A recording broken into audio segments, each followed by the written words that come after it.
Hello friends, and welcome back to my homestead. Today is another preservation day, and today I'm going to preserve some of my limes. I was gifted 3 large bags of organic limes, and what to do with them? They're going to go bad if I don't use them, right?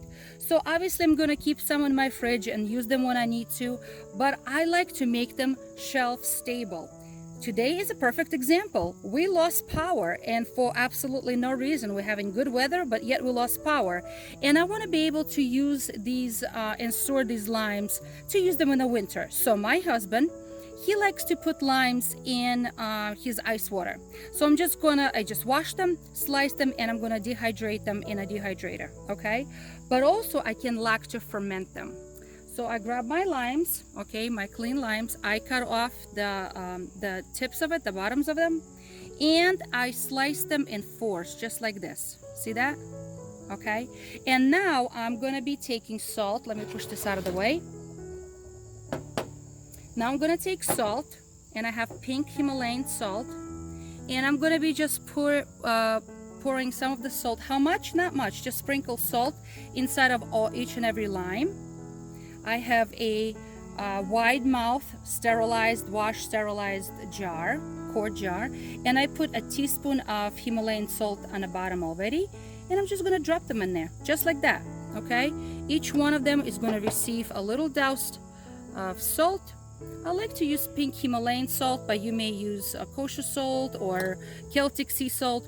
I just try to avoid the table salt. Why? Because table salt only has sodium chloride, and sometimes they add other decaking agents or whatnot. So see how much I'm sprinkling? Don't measure, just a little bit.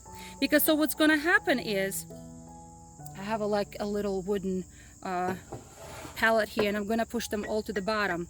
Okay, and I'm gonna push them to the bottom, okay, to create more space. Salt is going to withdraw extra liquid from these limes, okay? And they're going to create a lot of juice, and they're going to pickle inside of their own juice, just like this. And this is going to become a very, very shelf stable food. I can use these later on.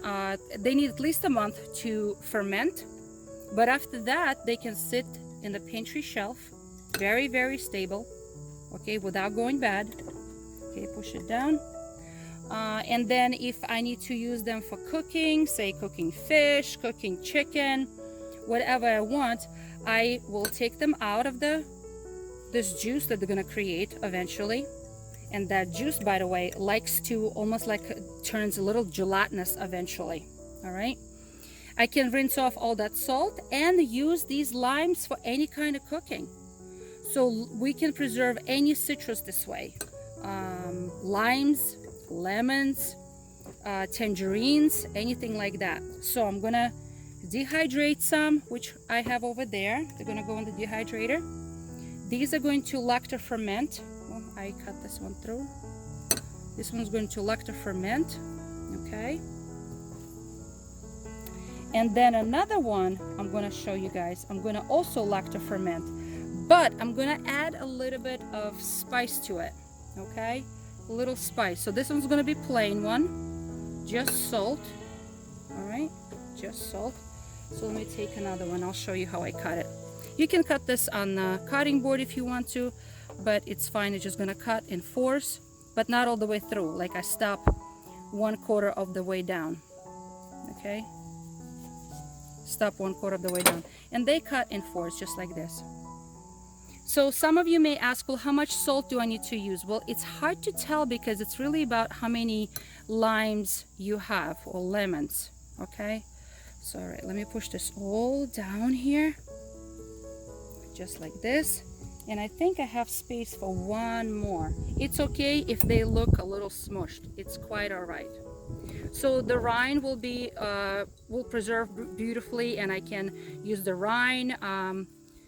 After they get pickled, I can use the juice while I'm marinating meats or making salad dressings, because it's going to be that lime juice, that preserved lime juice. Why are my goats freaking out in the backyard? I don't know. They're just screaming over there. All right, let me push this down. Come on, big boy. All right, So they're gonna start creating juice. All right, I'm gonna put just the cover on, just like this, and I washed it, sterilized it, so it's nice and clean. I'm gonna put a cover on. All right, and I'm gonna start watching for the next few days. Juice is gonna start forming and collecting in my jar. Eventually it's gonna pretty much fill up. I will not, some people say top off with some additional lime juice at the end. I do not. I will not do any of that. I'm gonna let this sit just like this. If anything, I may use one of this how do you call this, what would you call this, palette? No, it's not, I don't know how to call it, but I would just push it down once in a while to push them down to the bottom, and I may even add more because they're going to become much softer and they will create more space. Okay, that's it when it comes to this little guy. I'm going to put this aside, and then I'm going to preserve one small jar with some spices. Again, I'm going to put a little bit of salt on the bottom, about a teaspoon or so. Okay, I'm gonna take my sliced limes that I have, I'm gonna throw them on the bottom. Okay, again, I'm gonna sprinkle a little salt. How much? Don't know, not measuring, just a little sprinkle. All right, again, I'm going to sprinkle a little salt. All right, now let me show you my spices. All right, so the spices, you can use whatever you guys like, but I like to use, so I forgot the English word. It's called clove. Goodness gracious, sorry about that. So in Russian it's called gvazdika, but in English it's called clove. So I'm gonna take about 1 or 2 cloves and I'm just gonna throw them in. And then I'm going to take 1 stick of cinnamon. This is cinnamon, and just put it in there as well. Why? Because it's going to create a good, so there's gonna be a flavored one. Okay, let me throw in a few more limes. I'm working outside today on the porch. Why? Because we don't have lights in the house. So prime example why some of the foods should be shelf stable. So friends, I hope you are encouraged to learn to ferment foods. Let me push this down. Ferment foods, pickle foods, pressure canned foods, and a whole bunch of other ways to keep them shelf stable. All right, let me throw in a few more. Okay, a little bit more salt. And just I'm layering this, that's all. It's not complicated at all. So one of my homesteading friends shared with me how she dehydrates some of her herbs and fruit, because she said that dehydrators take a lot of electricity, and she is off-grid homesteader. So she told me that she actually dehydrates things in her car. On a hot day, she puts things on a trays. I'm gonna throw in a couple of more of these cloves, tiny little clove guys. Okay, so let me add, it's a very pretty jar, very pretty jar. All right, almost done. I'm just gonna keep pushing everything. So she dehydrates things actually in her car because she said that it does not take any energy, and she just uses the power of the sun. All right, sprinkle a little bit more salt, put a cover on, and that's all she wrote. So this will take about a month to become pickled.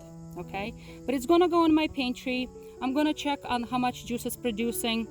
Okay, and that's pretty much it. And this is shelf stable foods, guys, you can use for many months. I read some articles that say you can even use it for a year or even longer. But yes, so this is how I'm going to preserve my limes. Okay, I'm going to dehydrate a pile over there, pickled, just salt and limes. And these are slices of lime with salt and few herbs. All right, guys. So friends, I hope you are encouraged to preserve food. So be encouraged and try something new.